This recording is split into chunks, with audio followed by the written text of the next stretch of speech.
Welcome to my channel రుచుల హరివిల్లు మన వంటిల్లు. ఇప్పుడు మనం చేసుకోబోయే రెసిపీ వచ్చేసి కారం దోశ.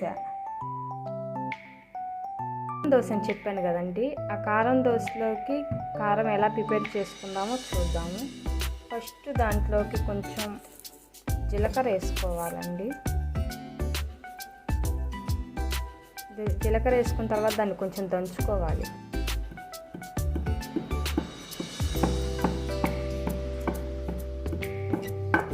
అది కొంచెం మ్యాష్ అయిన తర్వాత దాంట్లో ఆనియన్స్ వేసుకోవాలి.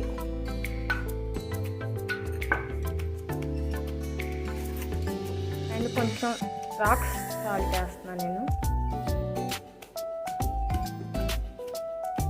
అది కచ్చా పచ్చాగా దంచుకున్న తర్వాత మిర్చి కారం వేసుకోవాలండి.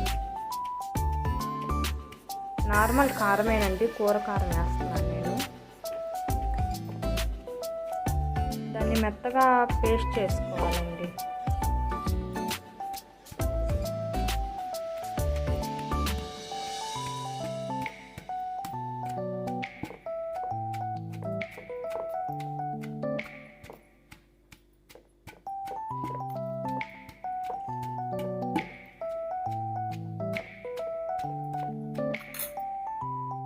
మెత్తగా పేస్ట్ అయిందండి.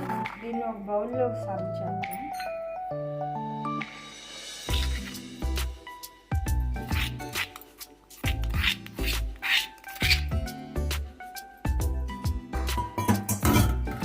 ప్రిపేర్ చేసుకున్నాం కదండి, ఇప్పుడు దోశ వేసుకుందాం. ఫస్ట్ పెనం పెట్టుకొని దోశ బ్యాటర్ ప్రిపేర్ చేసుకోవాలండి. నేను 1 కప్పు పప్పుకి 3 కప్పులు బియ్యం పోసాను. నైట్ అంతా నానబెట్టి రుబ్బేసుకున్నాను. నైట్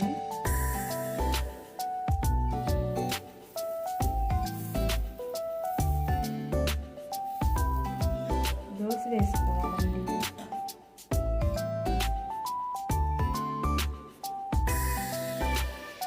మనం రెడీ చేసుకున్న కారం వేసుకోవాలి. ఉల్లి కారం 5 వేసుకోవాలండి. ఇది స్ప్రెడ్ చేసుకోవాలి. దోశ మొత్తం లాగా స్ప్రెడ్ అయిపోయిందండి.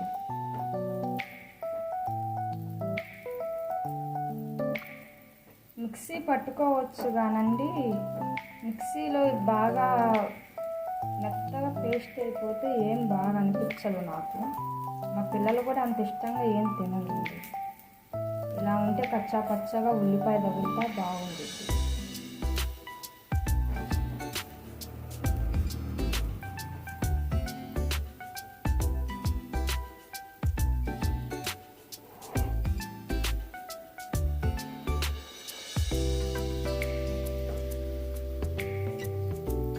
ఇది బాగా కాలనివ్వాలండి. అయిపోయిందండి, తీసేద్దాం.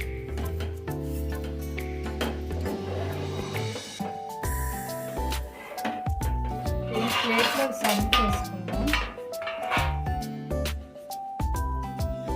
ఫైనలీ ఇలా వచ్చిందండి. ఓకే, అయిపోయిందండి. ఈ రెసిపీ కానీ మీకు నచ్చితే లైక్ చేయండి, షేర్ చేయండి, సబ్స్క్రైబ్ చేసుకోండి. నెక్స్ట్ ఇలాంటి మంచి వీడియోలతో మళ్ళీ కలుసుకుందామండి. బాయ్.